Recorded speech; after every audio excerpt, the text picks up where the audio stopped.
When I salute the flag, I am not saluting the cloth. I am saluting the relationships that the flag represents. A Muslim man who joins his Hindu brothers to play Holi, or a Hindu man who embraces his Muslim brothers on Eid, a Christian woman who bows her head when she walks past a Gurdwara, a Jat farmer who embraces a Dalit laborer in Haryana, a Punjabi student who protects his brother hailing from the northeast. The relationship between Rohit and his fellow students.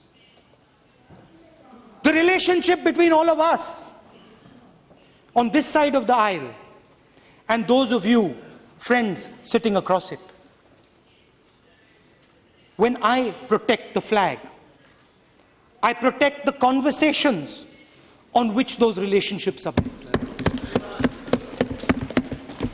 I protect every single voice.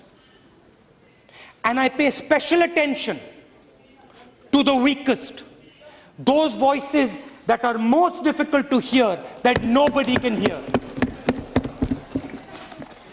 Respecting the flag means respecting the opinion of every Indian. When I went to JNU, your ABVP workers waved black flags in my face. They taunted me and they abused me to my face. I felt no anger. In fact, I felt proud that I still lived in a country, in India, where it was possible for me to be confronted by people who held a different opinion than my own. I don't agree with their views. I protected our Indian flag when I let your people wave those black flags in my face. I protected the Indian flag when I allowed them to taunt me. You cannot defend the Indian flag by destroying the relationships between our people.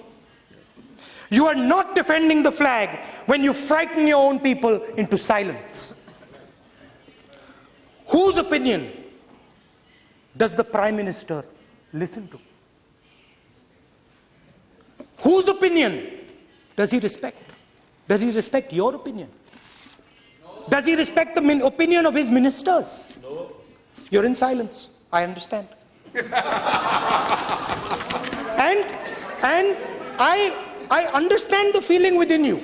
And I want to bring that out. I want you to make him listen. But anyway, that will happen slowly. You have been taught by your teachers in the RSS that there is only one truth in the universe.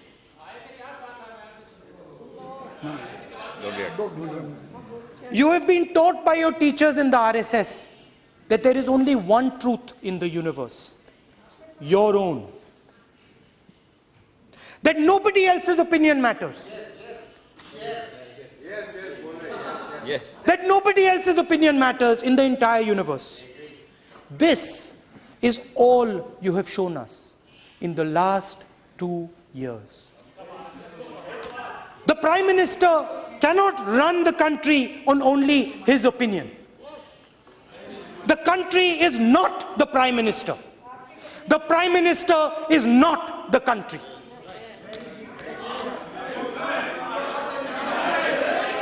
One day, the Prime Minister called all the senior opposition leaders and told them he had achieved what the Congress party couldn't achieve in 40 years.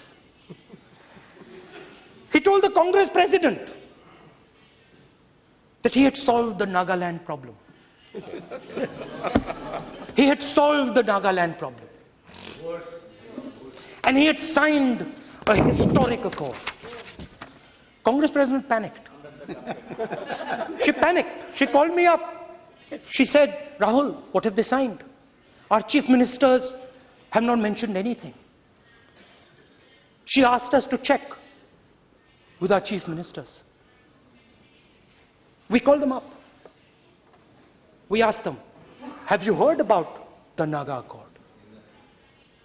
As my esteemed colleagues know, the Naga Accord has huge ramifications for the states of Arunachal, Assam and Manipur.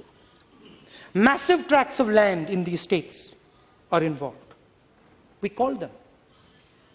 They had not heard a word about the accord. What had the government signed? I'm coming to that, my friends. What had the government signed? They asked us. According to the media, even the officials in the Home Ministry and the Intelligence Bureau had no idea. Even the Home Minister had no idea. Fascinating. I'm asking a straightforward question. Did the Home Minister know about the accord? Did the Nagaland Chief Minister know about the accord? Did you tell our Chief Ministers about the accord? And the most important question, where has this accord gone now? Yeah. It has vanished into thin air. Poof, it's gone. Gone with the wind. Bye-bye accord. We see you tomorrow. Is it not an insult to every citizen of those states? Is it not an insult to the institutions and professionals in the Home Ministry and the Intelligence Bureau? Is it not an insult to the Indian flag? Pakistan directly attacked this country in Mumbai on 26/11. They trained and sent killers, murderers into Mumbai, into the heart of Mumbai. Almost 200 people were murdered and butchered by those people. I am coming to that, my friends. The operation to stop the terrorists was on. Our soldiers and citizens were dying. The government of India begged the Chief Minister of Gujarat not to go to Mumbai. The then Chief Minister of Gujarat decided to go to Mumbai. Did he care? No. He went right ahead to Mumbai, to the Oberoi Hotel itself, and disturbed the entire operation. He grabbed his headlines while our people died. Very shame. Shame. But let us forget that. Mumbai was a horrible, terrible blow to this country. It was a blow to every single Indian. The UPA government worked tirelessly to trap Pakistan. We isolated them internationally. We spent thousands and thousands of hours of diplomacy to turn them into a pariah nation. We destroyed their reputation internationally. We destroyed their reputation internationally and put them into a little diplomatic cage. Exactly. Yes. We trapped them in a cage this big.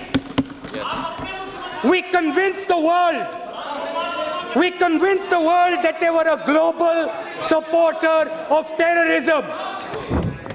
How did we achieve this? Speaker, sir, please.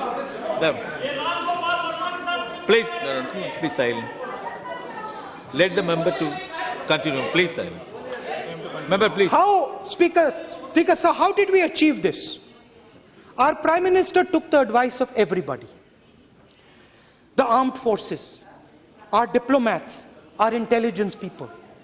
We had wide-ranging conversations with everybody who understands these issues. We spoke to the opposition. We utilized the great talent and expertise that is available to this country. We worked tirelessly in Jammu and Kashmir, and I must tell you, it is the work that we did there, that the UPA did there, that makes us all really proud. We held panchayat elections. We built thousands of self-help groups and created thousands of jobs. मैं हिंदी में translation दे दूंगा आपके लिए. By the end, we had destroyed the insurgency in Kashmir.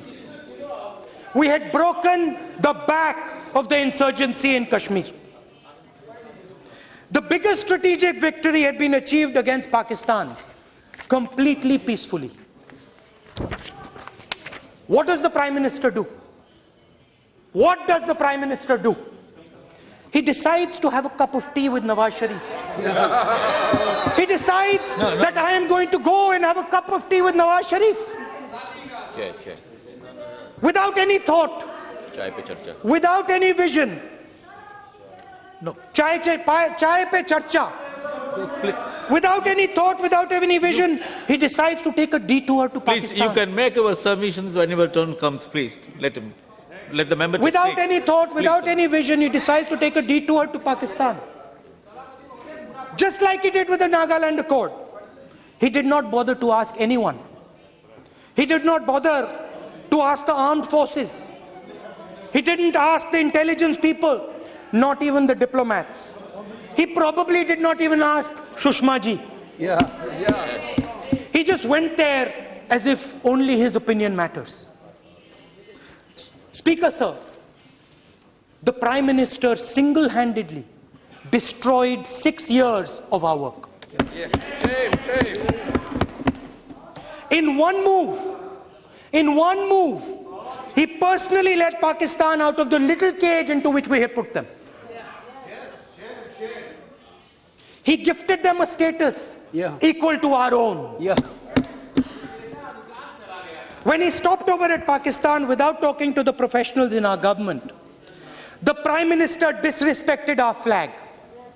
He disrespected those who died in Mumbai and in Pathankot. He disrespected the talent of our bureaucrats. He disrespected the tremendous talent of the Indian people. There have been others in history who could only see their own perspective. People who saluted the cloth but destroyed the relationships and conversation between their people. Milosevic, the president of Yugoslavia, used to salute the flag every morning and talk of patriotism all day long. He broke the relationship between Serbs and Croats and destroyed his country. Nearer to us, Yahya Khan claimed to defend the Pakistani flag. As a soldier, he used to salute their flag every morning. He actually believed he was protecting it. He thought he was a patriot and refused to listen to his countrymen. He destroyed the relationship between Punjabi and Bengali, and he tore his country into two. The Prime Minister still has the option to listen to what the country is trying to tell him. The country is gently trying to give him a message. The Prime Minister just has to listen to the message. Listen to those around you. Listen to Rajnath Singh ji. Listen to Advani ji. Listen to Sushma Swaraj ji. Listen, वो यहाँ है नहीं, मगर मेरा भाषण सुनेंगे. Listen to your MPs. Listen to us across the aisle here. We are not your enemies. We don't hate you. Listen to the voice of the Indian people. Listen to the farmers and workers who have so much wisdom. Especially listen to the voice of the next generation. They are the future of this country. Allow them the dignity of their voice. Thank you.